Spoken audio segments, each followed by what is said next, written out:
The long summer days spent in the limestone plain, where the gentle undulations of the ground only occasionally hid the distant rim of brown and blue hills, the marshy meadows, heavy with the scent of flowers, the great brown bogs where the curlews alone relieved the loneliness, the savage cliffs of the Mayo coast, the flower-filled sand dunes which fringe the Irish Sea, all have left memories that can never be effaced. These are the words of librarian and naturalist Robert Lloyd Prager, writing in his influential book, The Way That I Went, which inspired the title of this exhibition. While collectively these works may not depict the long summer days of the limestone plain, they do depict the undulations of the ground, the wildness of the sea, the danger of the coast and the darkness of the landscape. The countryside depicted here is not the idealised depiction of an Ireland long past. This is a world where agriculture, depopulation, dereliction, and rural poverty all exist. In some works, the constituent parts of the landscape are explored as products for market, as with Conall Casey's Shoulder of Lamb, dressed for the oven, while vernacular objects like Molly Douthit's country-made chairs become forlorn under scrutiny. In North County Mayo, the drama of the landscape is significant. The cliffs, Downpatrick Head, the beaches and the sea are all subjects that artists return to again and again in The Way That We Went. The drama and danger of the coastline are captured in Nick Miller's epic oil painting Ben Wee Head, painted by the artist en plein air and shown in Ireland for the first time.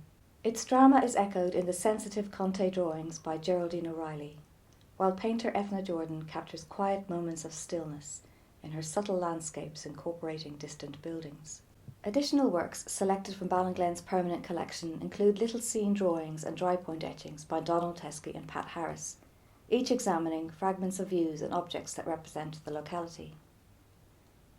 Rural loneliness seeps from Martin Gale's painting Free Travel, where the subject of the work walks away from the viewer on his way to avail of the free bus into Ballina, to spend the day in the betting shop or the pub as a way of marking time. Not all of the landscapes and views here exist in real life. In Peter Burns' Mountain Kingdom, a wandering figure, a motif of Burns' work, sets off on a journey towards a distant peak in an imaginary land. The play of light on paper sculptures is the focus of Nuala Clarke's multimedia piece, So I Have Observed, a work created during the pandemic as a memorial of sorts to those who have lost and been lost during the last 18 months. This mesmerising and meditative piece creates a reverie for the viewer to contemplate. Matthew Mitchell uses another West of Ireland landscape as his palette, making pigments from the stone, clay and rock of County Clare in his modernist abstraction, evoking the work's very fabric. More ambiguous views are seen in Cecilia Dannell's and Kathy Tynan's mysterious paintings. Dannell's Swedish forest hints at unresolved decisions, while Tynan's gated garden suggests an unwelcoming enclosed space. Abandoned structures and derelict buildings speak of the past and Ireland's complicated relationship with Britain. Both Pat Harris and Selma Michaela offer views of ruined lookout posts, used during the emergency, or the Second World War, to keep an eye out for planes and ships from both sides. Other remote buildings are more enigmatic.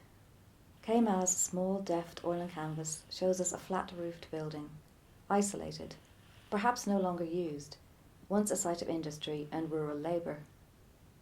In much of the work here, the proximity of the sea is ever present. Willow Kane's Nova Scotia telegram reminds us of distant neighbours and lands of emigration, and the fact of thousands of miles of sea between continents. While Éanna Burt captures his small son investigating sand dunes in his portrait, Running Through Marram Grass.